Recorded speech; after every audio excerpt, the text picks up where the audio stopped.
क्रांतिदर्शी युग ऋषि वेदमूर्ति तपोनिष्ठ पंडित श्री राम शर्माचार्य एवं परम वंदनीय माता भगवती देवी शर्मा द्वारा भाष्यकृत 108 प्रमुख उपनिषदों के अंतर्गत आज गायत्री उपनिषद की हम सभी प्रथम एवं द्वितीय कंडिका का स्वाध्याय करेंगे। उससे पूर्व गायत्री उपनिषद के संक्षेप परिचय से हम सभी परिचित हों। यह उपनिषद अथर्ववेद से संबद्ध गौपद ब्राह्मण की 31 से 38 तक की 8 कंडिकाओं के संकलन रूप में है। इसमें मौद्गल्य और मैत्रेय ऋषियों के संवाद के माध्यम से गायत्री महाविद्या का विवेचन किया गया है। पहली दूसरी कंडिका में भूमिका भाग तथा गायत्री मंत्र के सवितुः वरेण्यं भर्गः देवस्य धियः प्रचोदयात् आदि शब्दों को परिभाषित किया गया है। तीसरी कंडिका में सविता और सावित्री की अभिन्नता तथा उनके विभिन्न रूपों का वर्णन है। चौथी, पाँचवीं एवं छठवीं कंडिकाओं में क्रमशः गायत्री महामंत्र के तीनों चरणों की व्याख्या और उनके विस्तार का उल्लेख है। सातवीं, आठवीं कंडिका में ब्रह्म यज्ञ और ब्राह्मण की समस्वरता की व्याख्या की गई है। शांति पाठः। ओम भद्रं कर्णेभिः शृणुयाम देवः भद्रं पश्येमाक्षभिर्यजत्राः स्थिरैरङ्गैस्तुष्टवाग्वंशास्तनूभिः वशेमहि देवहितं यदायुः।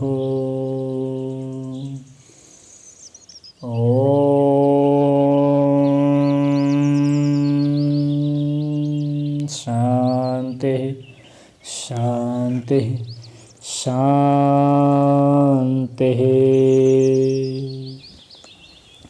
गायत्री उपनिषद के प्रथम कंडिका का आज हम सभी स्वाध्याय करेंगे। इसके प्रथम मंत्र में उपनिषद के ऋषि लिखते हैं, 11 अक्षों अर्थात ज्ञान अथवा ज्ञानेंद्रियों वाली विद्वान मौद्गल्य मुद्गल वंशीय के पास ग्लाव मैत्रेय अर्थात मित्रियों के शिष्य अथवा गोत्र वाले आए। वे मौद्गल्य के आश्रम में निवासरत ब्रह्मचारियों को देखकर उनसे उपहास करते हुए कहने लगे, यह मौद्गल्य अपने ब्रह्मचारियों को क्या पढ़ाता है।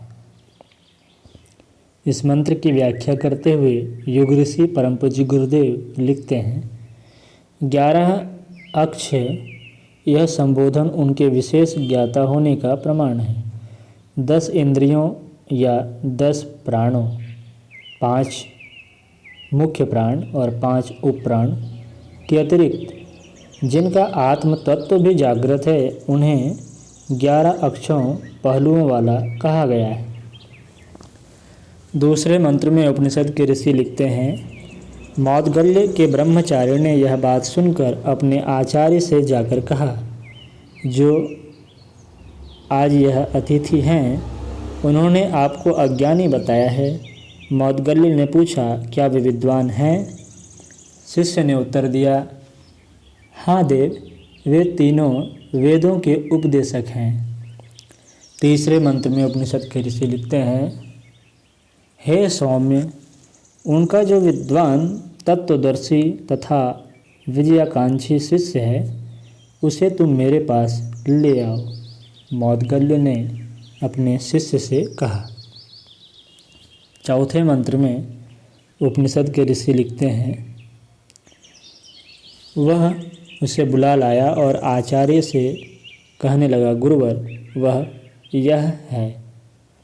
उन्होंने उनसे पूछा, हे सौम्य, तुम्हारे आचार्य तुम्हें क्या पढ़ाते हैं? शिष्य ने कहा, श्रीमान, वे तीनों वेदों के उपदेशक हैं। 5वें मंत्र में उपनिषद के ऋषि लिखते हैं, हे सौम्य, क्योंकि हमने सब वेद मुखाग्र ग्रहण किए हैं, तुम्हारे आचार्य ऐसा क्यों कहते हैं कि मैं अज्ञानी हूँ? क्या उन्हें नहीं ज्ञात है कि शिष्ट लोग शिष्टों से कैसे वार्ता करते हैं? अब मैं जिस प्रश्न को पूछता हूँ, यदि वे नहीं बताएंगे तो इसका तात्पर्य होगा कि वे वेद नहीं पढ़ाते हैं। 6वें मंत्र में उपनिषद के ऋषि लिखते हैं, हे सौम्य, यदि वे अज्ञानी होंगे तो कहेंगे कि आचार्य अपने बाल ब्रह्मचारी और ब्रह्मचारियों को जिसका उद्बोधन देते हैं वह सावित्री है। तुम कहना, आपने उन मौद्गल्य को अज्ञानी कहा था। वे आपसे एक प्रश्न पूछेंगे, यदि उसे आपने नहीं बताया तो आपको 1 वर्ष तक भारी पीड़ा सहनी होगी। अब हम सभी गायत्री उपनिषद के दूसरे कंडिका के प्रथम मंत्र का से स्वाध्याय करेंगे। द्वितीय कंडिका के प्रथम मंत्र में उपनिषद के ऋषि लिखते हैं, तदंतर मौद्गल्य ऋषि ने अपने शिष्य से कहा, हे सौम्य, तुम ग्लाव मैत्रेय के पास जाओ और कहो, हे आचार्य, 24 सूक्ष्म केंद्रों वाली 12 जोड़ वाली सावित्री गायत्री के संबंध में बताएं, जिसके भृगु अंगिरस अर्थात ज्ञान की विशिष्ट धाराएं नेत्र हैं, जिसमें यह सब आश्रित हैं। आप उस गायत्री का हमें उपदेश करें। दूसरे मंत्र में उपनिषद के ऋषि लिखते हैं, वह अर्थात मौद्गल्य का शिष्य वहाँ पहुँचा जहाँ मैत्रेय का आश्रम था।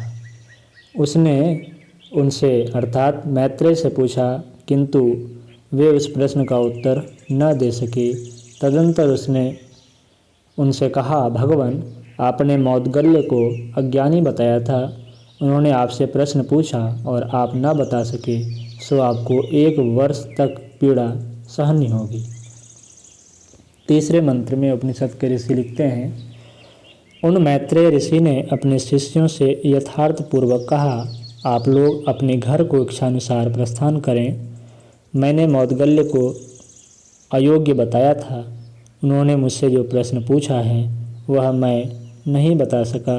अब मैं उनके पास जाऊंगा और उन्हें शांति संतुष्टि प्रदान करूंगा। चौथे मंत्र में उपनिषद के ऋषि लिखते हैं, वे हाथ में समिधा लिए प्रातःकाल ज्ञान के आग्रह के साथ मौद्गल्य के पास पहुँचे और बोले, हे आचार्य, मैं मैत्रेय हूँ। मौद्गल्य ने पूछा, कैसे आगमन हुआ? मैत्रेय, मैंने आपको अयोग्य बताया था। आपने मुझसे जो प्रश्न पूछा था वह मैं नहीं बता पाया। अब मैं आपके पास सेवा में उपस्थित होकर आपको संतुष्ट करूंगा। 5वें मंत्र में उपनिषद के ऋषि लिखते हैं, मौद्गल्य ऋषि ने कहा, आप यहाँ आए हैं। लोग कहते हैं कि आप शुद्ध भाव से नहीं आए हैं, तो भी मैं आपको कल्याणकारी भावों का रथ देता हूँ, इसी से चलें।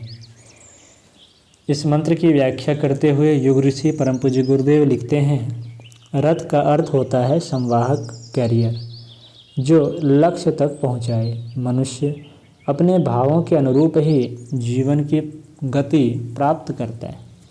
कल्याण चाहने वालों को कल्याणकारी भावों का ही आश्रय लेना होता है। उपनिषद के ऋषि 6वें मंत्र में लिखते हैं, मैत्रेय ऋषि ने कहा, आपका वचन अभयकारी और सत्य है।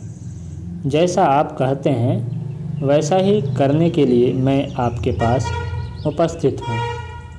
वे मौद्गल्य ऋषि के पास विधि पूर्वक उपस्थित हुए और पास आकर पूछने लगे, हे आचार्य, सविता का वर्णनीय तत्व क्या है? उस देव का भर्ग क्या है? इसका उत्तर क्रांतदर्शी क्या बताते हैं? धी संज्ञक तत्व की व्याख्या क्या करते हैं? जिन्हें प्रेरित करता हुआ वह देवलोक में प्रविष्ट होकर विचरण करता है। 7वें मंत्र में उपनिषद के ऋषि लिखते हैं, उन मैत्रेय से मौद्गल्य ऋषि ने कहा, वैदिक छंद सविता के वर्णनीय तत्व हैं। मेधावी पुरुष अन्न को ही उस देव का भर्ग बताते हैं। कर्म ही वह ध्येय तत्व है जिन्हें प्रेरित करता हुआ वह देव गमन करता है। इस मंत्र की व्याख्या करते हुए योग ऋषि परम पूज्य गुरुदेव लिखते हैं, सविता अर्थात सर्व प्रेरक है। छंदों में जो उसके प्रेरक तत्व प्रकट हुए हैं वे ही वर्णनीय हैं। अन्य अव्यक्त प्रवाह मनुष्य की ग्रहण शक्ति के परे होने से वर्णनीय नहीं है। धी बुद्धि को कहते हैं। सविता देव कर्म प्रेरक बुद्धि युक्त होकर विचरण करते हैं, ऐसा ऋषि का भाव प्रतीत होता है। 8वें मंत्र में उपनिषद के ऋषि लिखते हैं, उसे सुनकर मैत्रेय ने मौद्गल्य से आदरपूर्वक पूछा, हे आचार्य, हमें बताएं सविता क्या है और सावित्री क्या है। इस वीडियो में इतना ही। आगे तृतीय और चतुर्थ कंडिका का स्वाध्याय हम सभी अगले वीडियो में करेंगे।